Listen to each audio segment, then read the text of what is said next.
Hello, welcome to our first webinar of the year in our Moving Forward series. I am Lily Cho, Associate Dean for Global and Community Engagement at the Faculty of Liberal Arts and Professional Studies at York University. Thank you so much for joining us. This is a very special webinar. It's very close to my heart. And I want to offer a particularly special welcome to our guest panelists. You'll be hearing more from them shortly. But first, I'd like to acknowledge the land that we are on. This meeting is virtual, and because of that, we are not all actually gathered in the same space.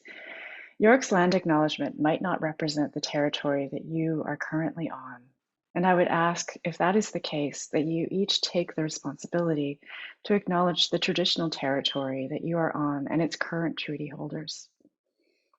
I myself am situated in the area known as Takaronto, and so gratefully acknowledge that I live on the same territory as York University. As a member of the York University community, I recognize that many Indigenous nations have long-standing relationships with the territories upon which York University is located, and that precede the establishment of York University. York acknowledges its presence on the traditional territory of many Indigenous nations. The area known as Takaronto has been taken care by the Anishinaabe Nation, the Haudenosaunee Confederacy, and the Huron-Wendat. It is now home to many First Nation, Inuit, and Métis communities. We acknowledge the current treaty holders, the Mississaugas of the Credit First Nation. This territory is subject of the Dish with One Spoon Wampum Belt Covenant, an agreement to peaceably share and care for the Great Lakes region. Welcome again to our guests and to everyone joining us on Zoom to our first Moving Forward webinar series. During this, first of all, of this series for this year. During this panel, we will hear from graduates of the Faculty of Liberal Arts and Professional Studies who are and were the first in their family to go to university. They are here today to share their journeys and provide guidance. If at any time you need help with this experience or have questions for the panelists about content or anything that we're talking about, please feel free to click on the Q&A button on the bottom of your screen. We have a really amazing team of people who are here to help you sort of facilitate your questions, and I am here to listen also to everything that we are going to hear from our panelists today and to your questions. Now I would like to introduce our panelists. And I'm going to introduce each one of them in turn and invite them to turn on their cameras and mics and come onto our virtual stage. The first of our panelists is Nick Mumos. And Nick, if you could please come on stage and tell us about yourself. Absolutely. And hello, everyone. My name is Nick Mumos, graduated York in '98 with an honors in kinesiology and geography. And I was actually the very first person in my family to attend university. It was a really big deal, something my parents had been talking to me for years, and it was a goal. They had immigrated from Canada, and one of their goals was for their kids to achieve post-secondary education. They didn't know the program I was going into. They didn't know what I'd be studying. They didn't know how to help me. And they just cared that I got there. So I did. And we'll talk about all that today. I then leveraged the education and all the competencies and skills that I developed to build a career in financial services. And we can talk about that. How does somebody go from studying kinesiology and the study of movement to a 20-year career in financial services? So happy to discuss that. So currently, I work for an insurance company. Joined in November, work for Canada Life, and I'm busy building new products and launching a new wealth business that we never had in insurance companies. So life throws you a lot of curveballs and a lot of twists and turns, and kind of ended up here. So I still live in Toronto. Still kind of love the city, love everything about it. And I'm really, really excited to be here, and thank you for having me. Thank you so much, Nick. And I love this the eccentricities and idiosyncrasies of all the journeys that but include and yours in particular. So, people always want to know how you get up from here to there. And I think everyone on this panel has something like that, a story like that. And our next panelist, who I'd like to invite onto stage, our virtual stage, is Rochelle Ford. Rochelle, could you please join us? Thank you. Thanks so much, Lily. Hi, everyone. My name is Rochelle Ford, of course, and I actually graduated in 2011. So not as long ago, but still feels like a long time. I graduated with a bachelor's of human resource management from York, and I was actually the first as well in my family, well, immediate family, to attend university and finish my program and graduate. So I'm so grateful to be here. I am a mother of three, I'm a wife, I'm a homeowner, I have all the things going on, but the biggest thing is that I'm also a life coach. So I started my business in 2015, but I graduated with, again, a bachelor's of human resource management, and I built up a over 10-year career in human resources. So today we'll definitely be talking a lot more about how those two intertwine, me being in HR and kind of starting my own business and supporting other women to fulfill their desires and goals for their life. So again, I'm grateful to be here. I am a Jamaican Canadian, so my background is Jamaican, and again, first in my family to be here as a graduate of university. So I'm so excited to share my experiences with you all, and I can't wait to hear from the other panelists as well. Rochelle, thank you so much. We're thrilled to have you join us on this stage, and I just congratulate. I just feel all these feelings, but okay, we have to bring all the people into stage, and I feel this way about all of you. And Sujata Berry is our next panelist, and Sujata, could I please invite you to join us on our stage here? Hello. Thanks very much. I feel like we're kindred spirits with Nick and Rochelle. I graduated way back in 1989. I currently work as a producer at the CBC. I was in broadcasting my entire 28-year career now at the CBC, which is shocking to say. But I worked in national news for the first 20 odd years, and now I work in radio current affairs. So my latest gig was at a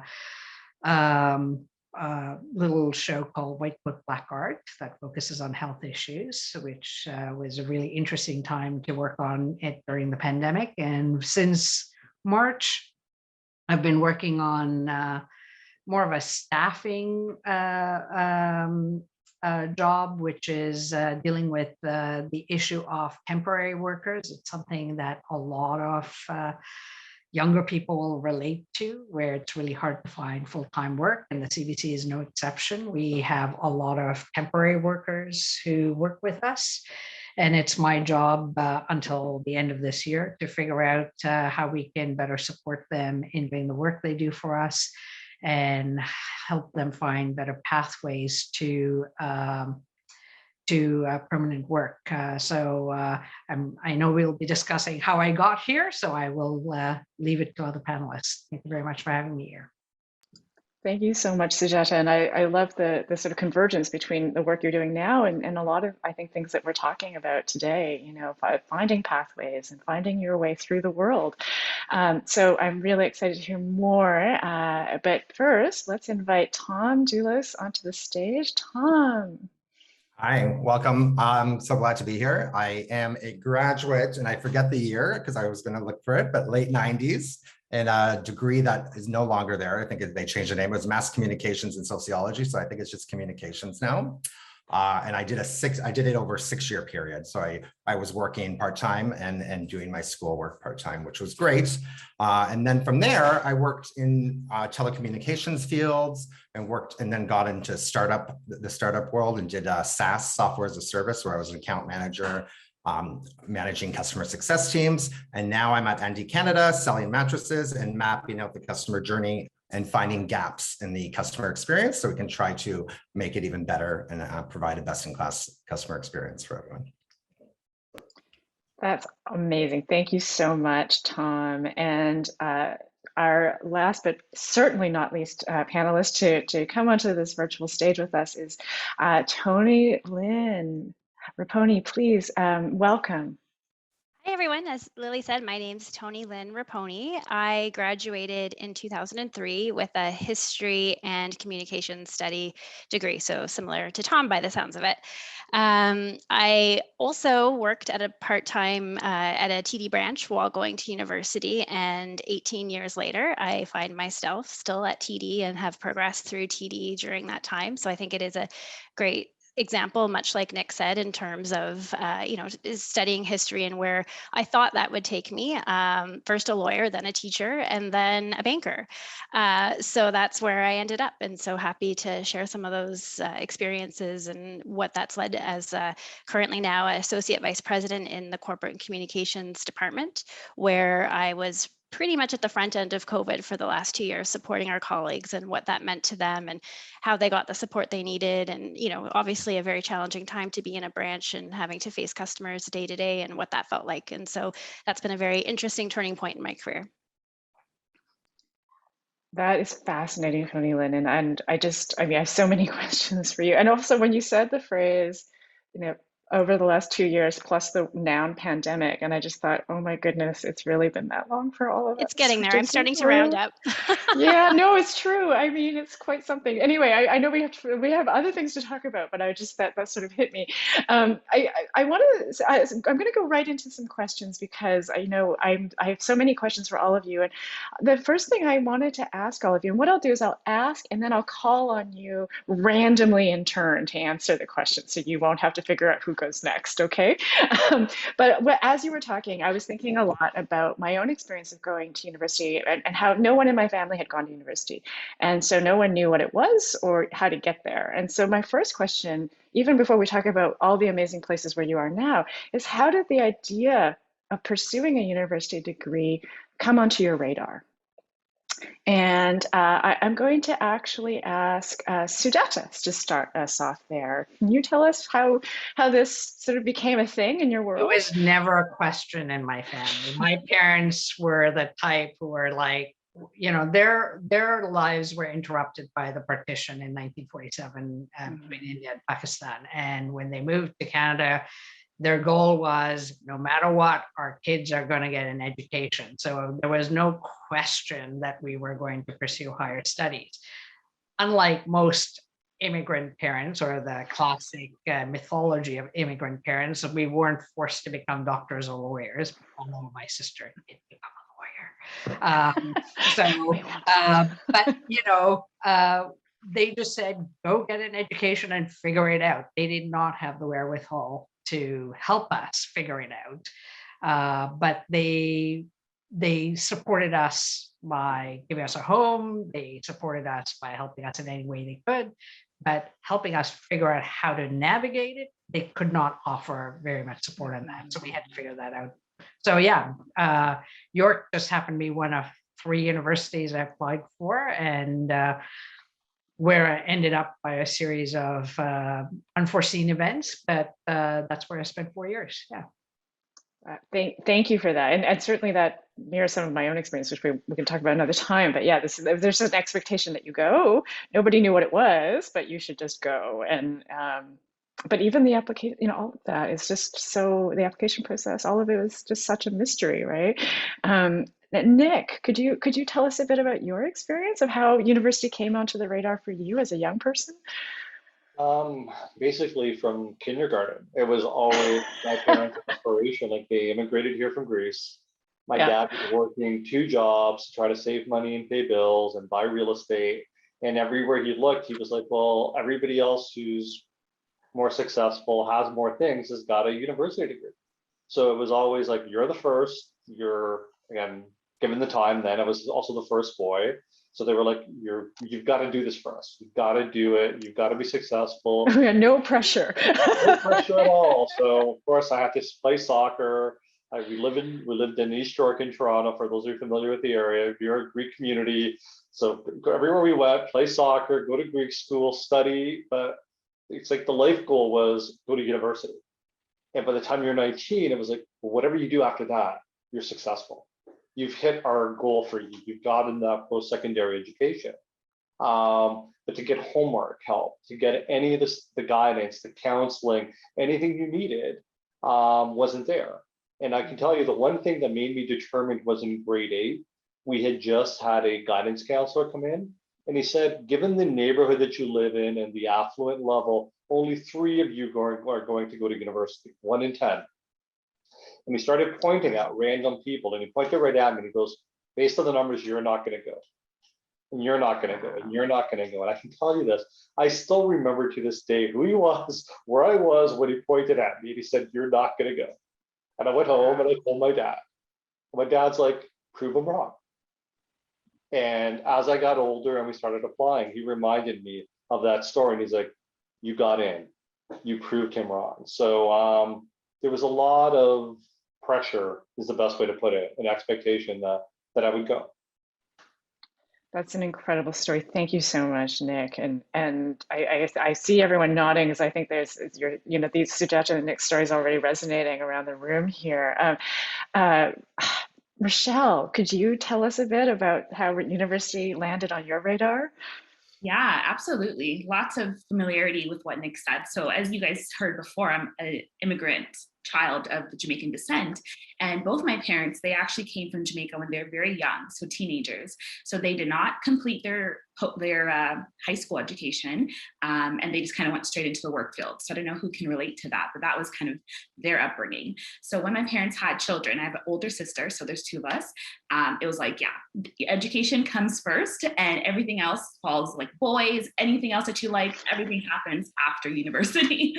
My sister, she's 8 years older than me. So she actually decided to go to college and she ended up dropping out because of unforeseen situations. And she ended up completing it later. But at that time, it was kind of like a damper, like, okay, Rochelle, you're the last one. You got to go. You got to, set it right for our family. So growing up with that, not pressure, but that like, okay, my sister kind of didn't get to go. And she's like, even her was like, you have to like prove the family wrong, like do what you got to do to get into university. So I kind of just same thing, grew up knowing that it was going to happen. And I didn't know what I wanted to do at the time, but I knew that having a post-secondary education was very important to our family. I had cousins and relatives that went to secondary school, but they did a lot of college courses or like, fast tracking certificates. So when I decided in in high school that I'm going to be getting into business, everyone was really excited. And I started just taking university credits from grade 11 grade 11, 12. And I said, okay, let's do this. So for me, it was kind of like a no-brainer. I knew that I wanted to get a post-secondary education in university level courses and be like the amazing businesswoman. So that was my goal, to be like a high-level executive and grow the corporate ladder, become a CEO of a business, big dreams. But really and truly for me, I really wanted to not only prove other people wrong in the family, but also just make my parents proud. Like, they worked really, really hard to get our family where we were. We lived in a beautiful home in Rexdale. We had a great, family dynamic. We had a great home. We were safe. We had both parents. So that just made me know that they worked really hard to prove the quote unquote, the look of what a typical family would look like in our race, proved them wrong. So I was very excited to do that. And I ended up applying for a human resource bachelor. York University at the time had the first bachelor that was specifically to human resources. I think I was the first year to get into that program. So that was really exciting for me. But again, it was just something that I knew it had to happen and I was the one to do it. And I was really, really proud of myself for getting in and also for completing it. That's a great story. And I mean, you were all sharing these expectations that drove you, but also, the grace with which all of you have been carrying, the weight of these, the communities, not just your families, but your communities. desires and expectations and dreams. And so thank you for that. Tony Lynn, can you please tell us about how university landed on your radar? Sure. I think it was a lot of TV watching as a kid Good and for an obsession you. with legal dramas and this declaration by the time I was 12 that I was going to be a lawyer, which I'm not, by the way. There's a lot of learning and discovery that takes place after 12 years old. But so my parents, similar to Rochelle's story, third generation Canadian, but they didn't finish high school, either of them. So it wasn't necessarily coming from a place of pressure, but a place of pride to have a child who was, definitely a keener in school, and that they supported me through that process and just what it would take to make that happen. And lucky for them, I really liked to study and spent a good portion of my high school doing that.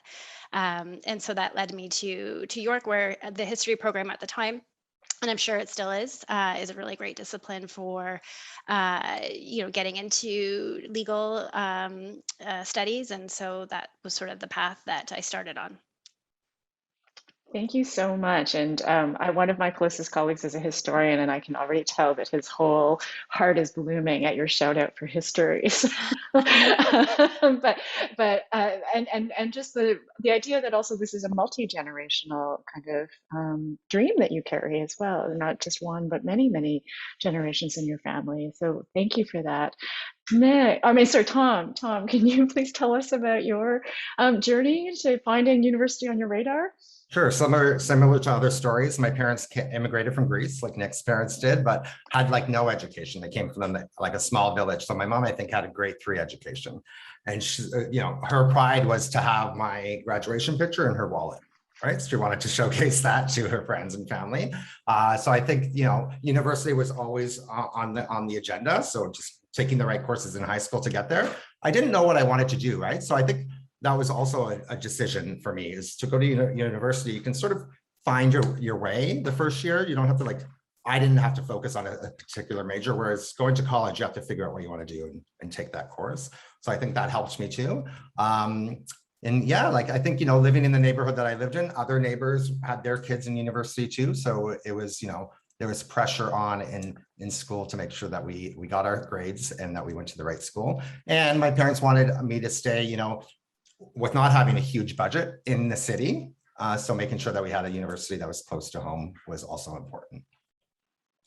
That's so, I love this image of your mother with her wallet and your picture, and it's so, I love it. Thank you so much for sharing that. So I'm gonna move to our next question, but I'm holding all of the stories that you've already shared, because they are so resonant, I think, not only for our students in the room now, but I think there are many students who will be joining us at a time lagged way. And so if for all of you out there, you should know that this you're not alone, that there is a whole network of people who are going through what you're going through and who have done it. And so when I think about that journey, I think and you've already talked a bit about this in your introductions, just about the challenges, that you didn't exactly know what you wanted to do, the no one to help, no one to help with questions that you might have had around homework, but also not even necessarily knowing what questions to ask, those kinds of struggles. So I wanted to ask you next, what are some of the challenges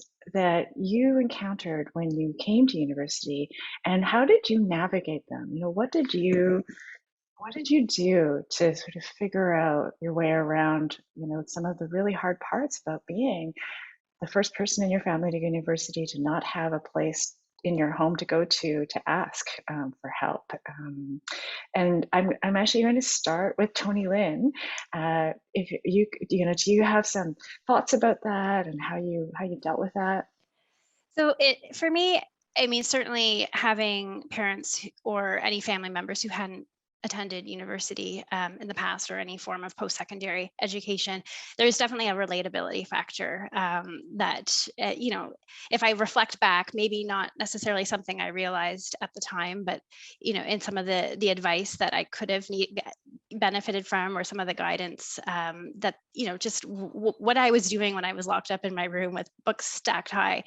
And, how to put sometimes just the pressure that I put on myself and not having family members to, really kind of set me straight and what really matters and how to, prioritize my time, focus my efforts. I had mentioned already that I had spent a lot of time working through university. And so, which I think is also important in of itself, because a lot of those skills are, combined with my my degree really is what kind of was the recipe for my future success. So I think that was all very important. But just, standing on a big campus and where do you go and what do you do, and figuring that stuff out for yourself. I also lived in Toronto, grew up in Toronto, and went to York University. So there were friends, some friends who had good advice from their parents, some of us just figuring it out on our own. But if I were to look back, I definitely would have taken advantage more of the resources that were available to me at the time, and not be stubborn about it and figure it out on my own, that there are people there to help you make the right choices, understand what's available.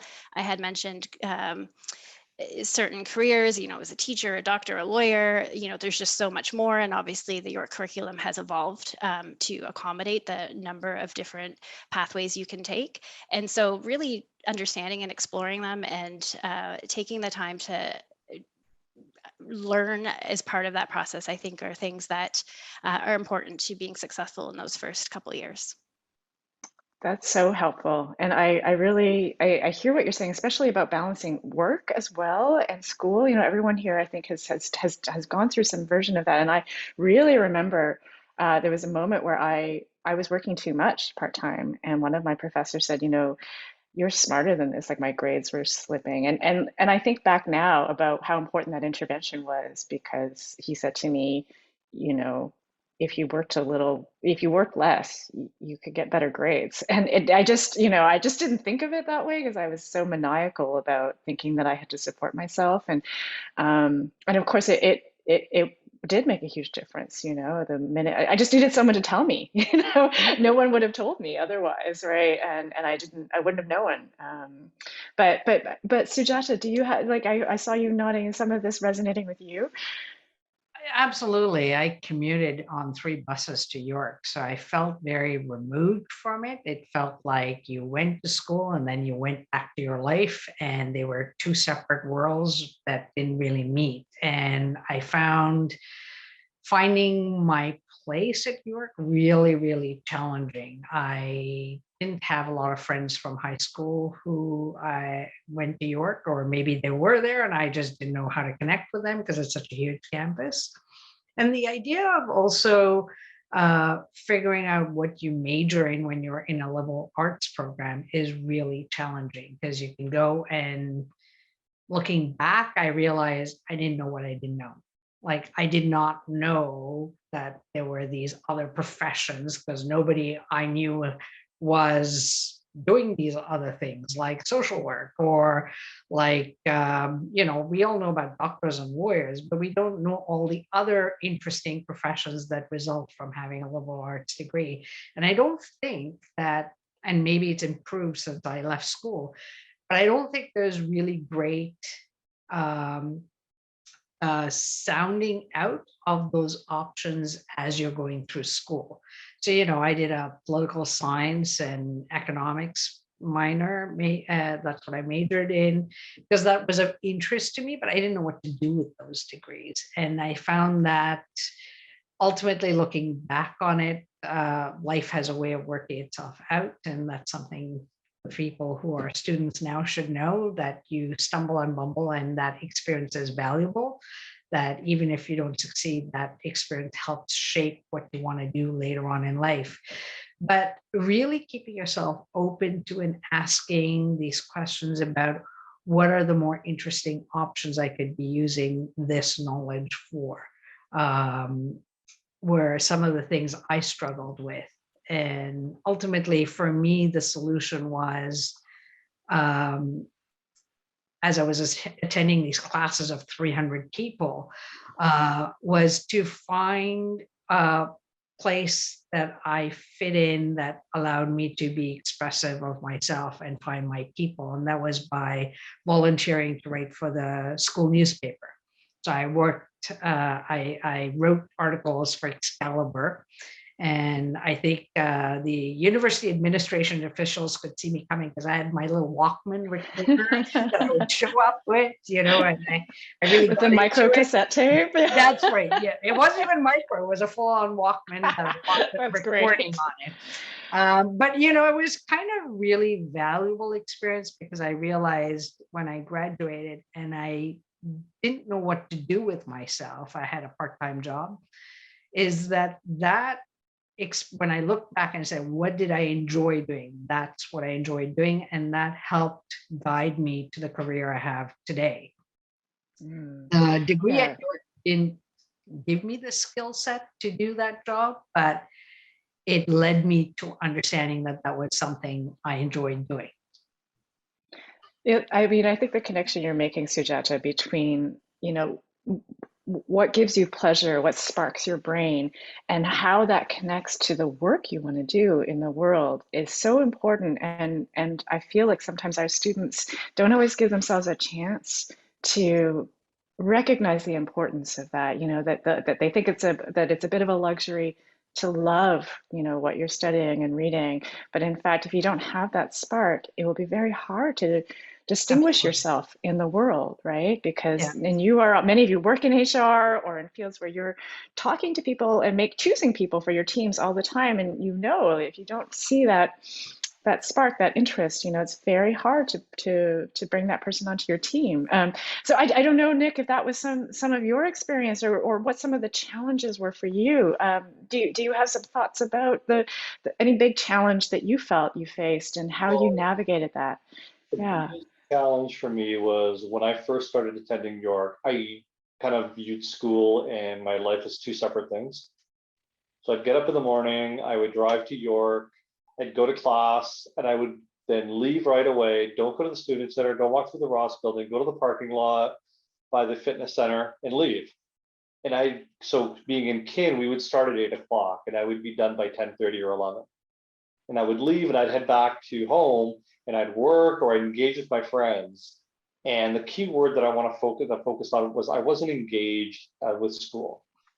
I was going to school because I had to, but I wasn't engaged. I wasn't hanging out at Stong like everybody else was, or in Berry Hall. I wasn't participating in any study groups. So in the first couple of months, and really till about January, everybody else was engaging as if we were back in kindergarten for high school, starting over, building friendships, building a team within their network, and they were helping each other out. I was the lone wolf, still living my old high school life. So when everybody else started adapting and learning about how to cope with university, I wasn't doing that. So I really missed out on that Frosh Week, the onboarding, the developing of the friendships, that whole engaging with the York experience, really till almost 3/4 of the way through first year. And so if I kind of look back on what I regret and what I didn't know, and I wish somebody told me, was engage at the very beginning, build the friendships, build the connections, talk to people that are in second or third year, because they start helping you. And nothing greater than somebody saying, well, this is the easy course, this is the hard course in second year, based on what there are no know. easy courses. Sorry, I'm a prof. But it's based on what you enjoy. So because absolutely. right back to engagement. So I have to deal with stats because it was a prerequisite in kin, and you had to get a stats degree course. Yeah, that was the hardest course throughout the whole program because I wasn't a math guy. But we were doing anatomy and physiology and everything else. I could engage with the subject matter, and it was great because you have to take some courses because they're requirements, but they're not in your subject area. And I had stopped taking math after grade 10. So all of a sudden, 3 years later, here I am at a stats course, refreshing standard deviation. Yeah. So stuff I should have basically, so to kind of sum it up, I wish I engaged from day one with the school, with my peers, with the profs, rather than just getting back in my car and racing back home. That's so important. And I think, it does connect to being a first generation student in that you think that the academic piece is the only thing that you have to do at university. And you don't know that, in fact, the social part of it is part of university. It's part of your learning. It's part of your university journey, and it's just as important, in fact. And I do, your sense of regret is so, so thank you for sharing that and being vulnerable in that, because I think that's spot on, and it's actually very hard to articulate. So thank you. Tom, do you have a sense of some of this? Yeah, absolutely. I was gonna just go off what everybody was saying in terms of having that separate life when you go home, because you're in Toronto and you're not staying on res. So you go home and try to talk to your parents about how your day went, but they don't have really a clue of what that means or anything. They're just like, are you getting good grades? And you're like, well, yeah, hopefully. We'll see. I don't know. But what I found was, to Nick's point, is getting that group of people that you like. I sat in the same spot all the time in the big classes, so you can always talk to the same people, and then you can go for lunch with them. And I studied. I forced myself to go back on the weekends and study in the halls so I can be part of that.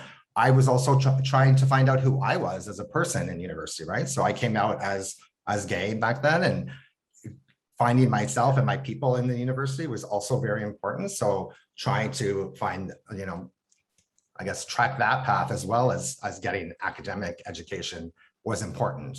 So it helps identify you a little bit when you're leaving school about, who are the connections you made, what type of, as silly as it sounds, what type of parties did you go to at university and stuff like that, and people that you met. And so I think, I'm still really lifelong friends with a lot of people that I used to study with late at night in the halls of Berry Hall and stuff like that. So. Oh, Tom, that is so important. Thank you. And you're absolutely right. I know that the idea of going to a party or partying might have a bad sort of resonance, in the current climate. But in fact, I know that before COVID hit, one of the most moving experiences I had in my job was to tour the residences during Frosh Week at night. and it was so heartwarming. It was lovely. I was like, you guys are having a great time and this is the best. And so for the students out there, you haven't missed anything. You missed a little bit, but continue to reach out. Your communities and colleges are actually still putting these things together virtually and in person for you.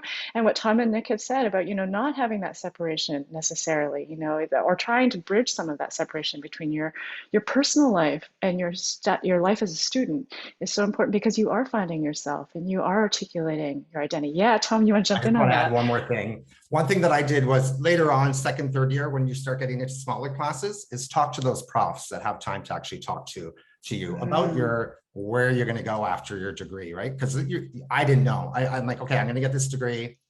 I don't know what kind of job I'm going to get, really. I just know that I'm going to get something because I have a good education. So talking to them and understanding, okay, based on the work that you're giving me, I really see your career going this way, or have you looked into this type of field? And you're like, oh, I had no idea. And then from there, going to career services and talking to them, or seeing what job posts are on there for internships is very important. So that's something that I did as well.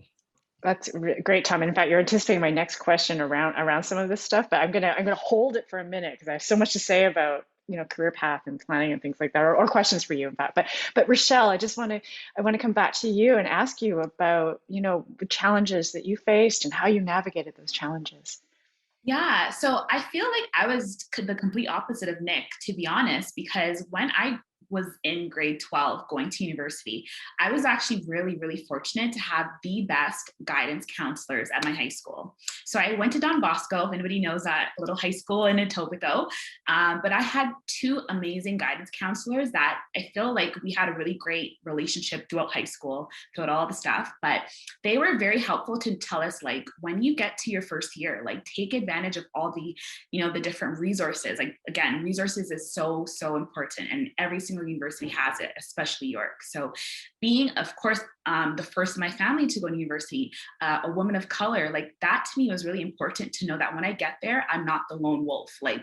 You know, who's going to be my friends? Who's going to be my support outside of my home, outside of my friends group? Because most of my friends became nurses. So they went this route and I was like the only business major. So I was kind of alone. So going in, I definitely would advise every student to do Frosh Week. Like if you have not signed up for Frosh, go do it. Because I think that set the tone of my entire university career from that first week. And I don't know if York is still doing it the same way. Obviously, it's totally different now, but we had like so much Frosh stuff that we got to meet people. We got to kind of figure out who's going to be our team captains and all the fun stuff that you do. You learn about your your classes, where you're going, like obviously the full lay of the land of York. So I think that was a really great place for someone who's like me, who's never been to university campus, who's never had experiences with parents or my siblings who was on a huge campus. My sister actually went to Seneca at Humber, so it was really small. And York is like 10 times that size. So Frosh Week for sure, but something else Tom said too is like finding your people early, right? So for me, I was like, okay, who else can I see that's like not specifically of color? It doesn't have to be a Black woman or Black guy, but I was looking for like anyone that just looked, you know, like somebody that would be friends with me, someone that would be like, hey, I'm the first generation of my family as well. Like, let's do this together.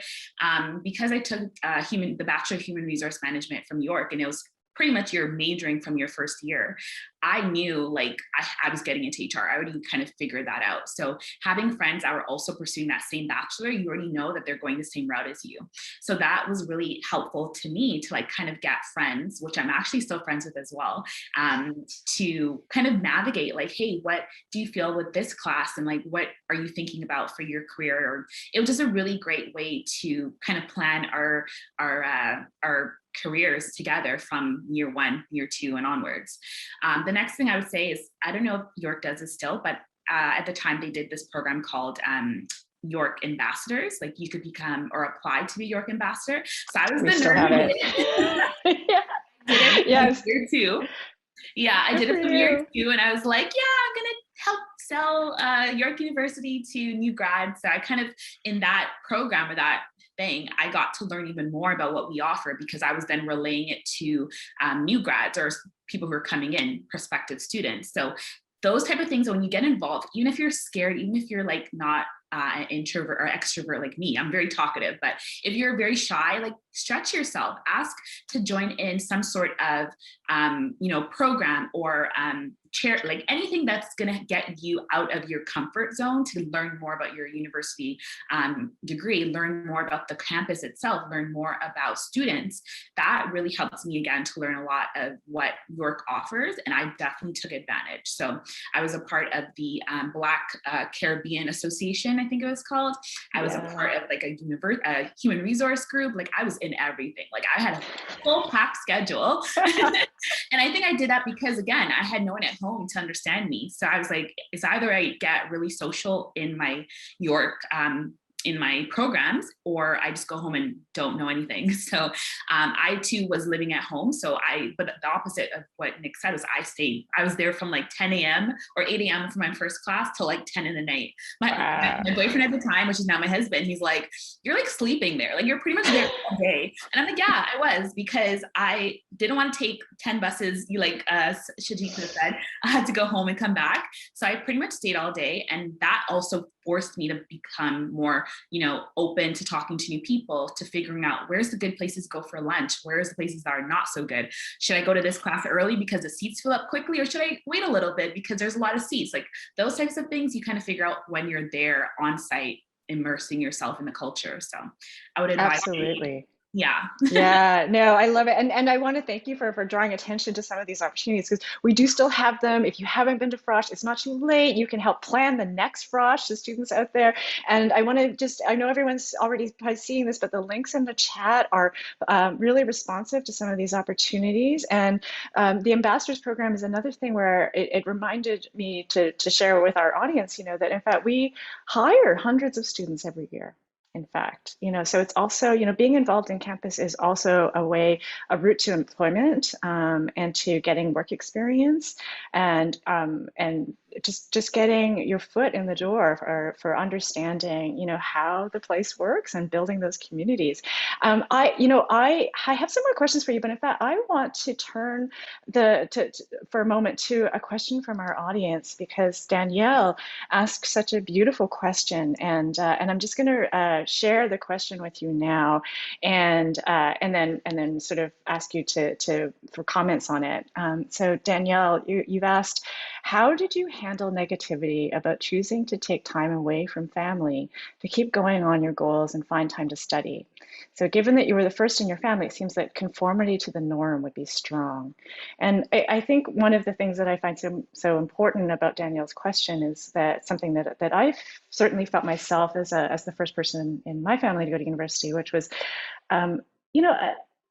a kind of sadness knowing that every step I took into higher education was also in some ways a step away from my family, because they didn't understand, the world I was in, and they didn't connect to it. And they were so proud of me, but it also took me farther and farther away from them in some ways, and so, I know that wasn't exactly Danielle's question, but that there is something, I think, maybe to hold about the difficulty of that distancing, I guess, and Danielle phrased it as negativity, but I wonder if any of you have any thoughts about that, and I'll just ask you to in fact jump in, just if you want to unmute or hold up your hand, and I can call on you if you want. Yeah, Nick, did you want to say something to that? Yeah, it's a bit of an analogy going back to a movie. So I hope that everybody here has seen Good Will Hunting. And when Matt Damon's going to leave and Ben Affleck says, don't leave a note, don't say goodbye, just one day I'm going to come knock on your door and don't open it. It was kind of the same sort of a thing. It was always understood that I was going to be doing something different and I had to pursue it. And yeah, I missed sometimes we were in exams, I wasn't out and I wasn't attending things, or I was missing something and it was a big deal. Like Greek Easter was usually when we had final exams, and I'd study through it, and Tom's nodding, right? You got to study on the weekend, but it's Greek Easter, it's a big thing in family, and I wasn't there. But it was always understood with my parents, and it was always, I never thought that they felt that I was missing or something. It's always hugely supported. Like, no, he's busy, leave him alone. He's got to get his degree. He's got to get the degree. So it was kind of like, and then when I did get it, it was like, okay, well, you're not going to work in the family business. We've got all these restaurants, your uncle's got something.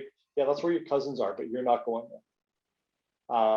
So I didn't actually feel like I was ever leaving them. It was always, I was on a different path and I had everybody's support. Wow, that's great, Nick. Rochelle. I just want to add to that. I think sometimes you have to be okay with being the black sheep of your family. A lot of us here would probably agree. It's like, if you're the first of anything, you're almost like you're paving the path, and no one's been on the path before, so they don't understand the path. So I would definitely say, respect yourself, put yourself first, and know that it's for a definite goal that you're going towards. And the people that love you, the people that support you, they will understand. Because when you get there, they're going to be rooting for you, hopefully, right? So don't be afraid to pave your own path, go your own way, whether it's friends or family, because you're, at the end of the day, putting yourself first. That will benefit the whole. When you graduate, when you have your career, when you're happy, they're going to be like, amazing, can you help me get a job? Or, hey, whatever, I don't know, but just stay on the path, and the people that love you and support you will understand. Thank you so much, Rochelle. And that resonates a lot with me, but it's true that there's, you just have to believe, right? There has to be a leap of faith, at some level. And Tom, do you want to speak to that? Yeah, I was just going to add to that. Like, if your parents immigrated here, my mom created her own path too, right? And she left Greece to come here on her own, not with the rest of the family. So I think ultimately they understand it. They just, they want you to be close, but I think you have to create your own path and figure out who you are. And that's part of the university life too, right? They don't know how much you have to study. They don't know what type of projects you're working on, stuff like that. So even, I don't know, trying to find some sort of like halfway point, like, yes, I'm studying during Thanksgiving, which is coming up, right? You might have midterms or something, but I'll be available for like Monday night dinner or something. So you can try to find a compromise or something. I used to tell my dad to bring me chicken fingers and Caesar salad. They had a restaurant right by the university. So we'd study there, and that was his compromise, coming in to see me. chicken fingers as the bridge. I'm all for that. Thank you, Tom. Tony, Lynn, or Sujata, do you have anything you want to say to that, or you're, yeah? Well, I think there's a certain amount of bittersweetness about this experience, right? Because in a way, by our fulfilling our parents' expectations, we are creating lives that are very different from theirs. And you lose touch with some of those experiences that they had. So, I mean, I belong to a book club. I have a very different life experience than my parents had. I do a job that is, I mean, I think my parents, I recently lost my mom, but they were very proud of me, but extremely bewildered about my career choice. They had no concept of how this happened, right? And so, in a way, you are, by fulfilling their expectations, you are removing yourself from their life to creating a different kind of life. And I think that is a bittersweet experience, but also something that will make them extremely proud. So you have to, I agree with Rochelle, you have to carve out and have confidence that you're moving in a direction and creating a life that will be fulfilling for you, and in turn fulfilling for others around you. Because in a way, you're gaining the opportunity to support them in ways that they need support later on in life. But you won't be able to create that better life without doing this hard stuff.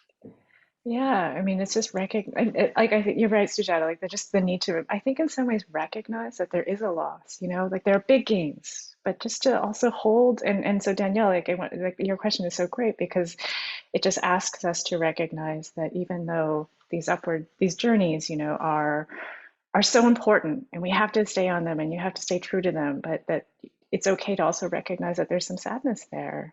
And Tony Lynn was there.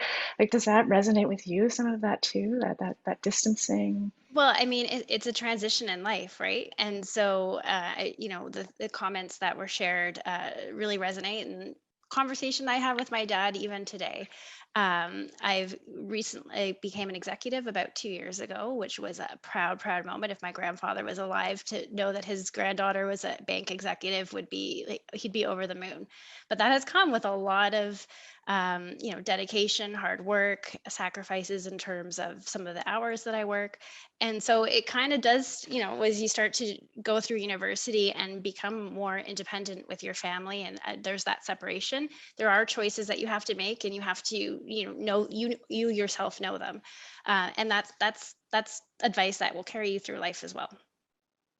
Thank you so much. And all of your responses just make me understand better, or remind me, how important it is for us to hold the histories that we have, in order to understand how they shape us, but not necessarily, in a way, Danielle used the word conformity, but not in a way that forces us to stay within a particular box or expectation. But then, in fact, of course, one of the sadness and difficulties of being a first generation student is that you're actually not just meeting expectations, but shattering them, right? Because like Tony Lynn, you're going to do something, and like Sujata, like everyone in this room, you're in a job that none of your parents imagined even existed, right? like none of your parents could have said, when you grow up, I want you to be a banking executive. Like, I want you to be vice president of this bank. Nobody said that to you because that was just not on the horizon, of imagination. And so what you've done is actually, not just carry the expectations of your community and your families, but you've also expanded what those horizons and expectations could be. And that is a lonely process, but also so beautiful and so important. And to Tom's point, it's not all academic. It's also about your identity, about you as a person. As Rochelle has pointed out, it's understanding how to inhabit the person that you are, so that you can contribute to the world that you are in, which is such a big part of what university, gives us. And so I also, I'm going to close with a question also from our audience, from Daniel, and it actually connects so beautifully with a question I already had in my head. And so I'm going to turn to it. Daniel asks, how did these experiences change when you were in graduate school, or did they? And I think maybe if I could riff a bit on Daniel's question, I would say, I would say not only just how did these experiences of the path change in the education you might have done afterwards or in your workplace afterwards, but maybe if you could maybe speak to how you've connected your education to the life you're leading now, to the work that you're doing, or the life that you know that to just to the world that you inhabit now. And I actually am just going to call on you now. So I'm going to let you sit with that question for a minute, and then I'm going to actually call on Sujata to start us off on that one.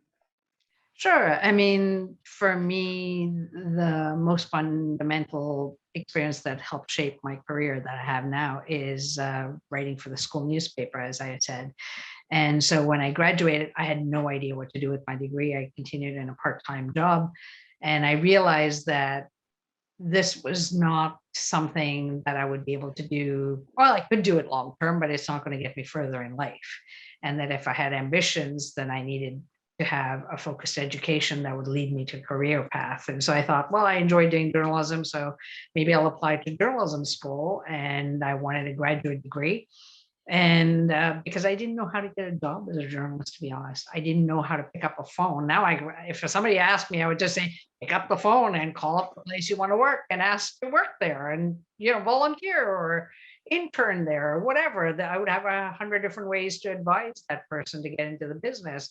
At the time, I had nobody to ask because I didn't know another journalist. And so I applied to graduate school. There was only 2 master's programs for journalism in Canada in those days. So I applied to both. I got accepted at both, and I went to Carleton. So I think the graduate school experience for me was very different because the classes were way smaller. You're way more focused on why you're there. You have some life experience under your belt. I had 2-year break between my undergrad and my graduate degree, but I had a lot of fun in my graduate program because it was easier. I knew how to study. I knew what the expectations were, but it was also very clear that this was a knowledge that were going to lead me to the rest of my life. This was the pathway to the rest of my life. And that was very clear to me when I did my master's in journalism.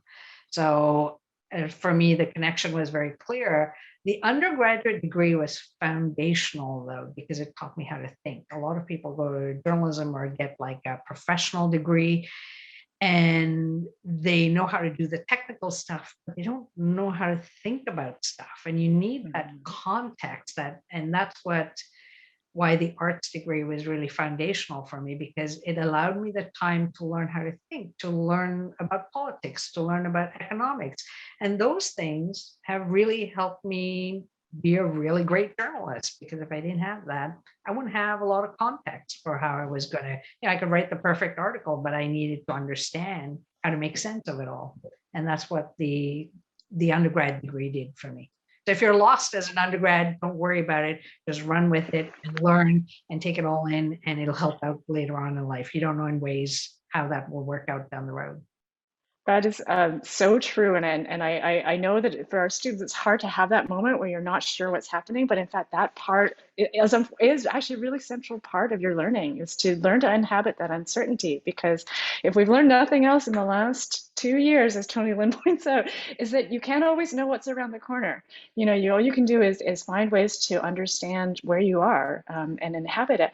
So we're slowly winding down here, or actually quickly. This hour just blew right by. But does anyone on the room want to throw in a quick word in response to Daniel's question, or any sort of final thought you want to give a shout to as we've been talking? Yeah, Tom. I just wanted to, final thought is, I really think that while studying and everything is important and you focus on studying, I think that a part-time job or interning or co-op, something to gain that experience is really helpful, because that degree will get you somewhere. But when you're coming in as an entry-level person into a job, not every field, but I find that you don't have anything to speak about other than your degree or something. So it's really, really important when you're in an interview in front of me or someone in HR that you have that background saying, I've worked in an office environment, or I've done this, or it really helps, I think. Yes, and for the LAMPS students out there, we have an amazing internship program. So look for it, apply for it. Yes, Nick. The only thing, just to build on Tom's point, is you can do internships, you can do this, but there's also a lot of stuff, and it really impresses me when people have volunteered for community groups. So somebody who's interested in marketing or product says, you know what, I spent the last 6 months fundraising at a women's shelter, and I ran a marketing campaign and I raised $500. It's not about the $500. Amazing. It's Yeah. everything that they've learned and everything they developed along the way that then helps because they can speak to it in an interview. When I ask them, so tell me what you did.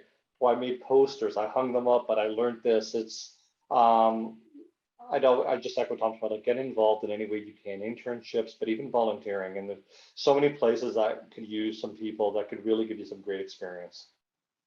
Thank you so much for that. And I can't believe this hour flew by like that. And I would just want to take a moment to really thank everybody. We haven't even had a chance to answer all the questions that are in the Q&A, but I want to thank our audience members. We aren't all in a room together, but I can feel your energy and your presence, and I'm so grateful for it. And I want to thank deeply from the bottom of my heart all of our panelists for sharing so much of themselves and their histories and their experiences. You make this university amazing. You make our communities real. Thank you so much to you and to everyone in this room.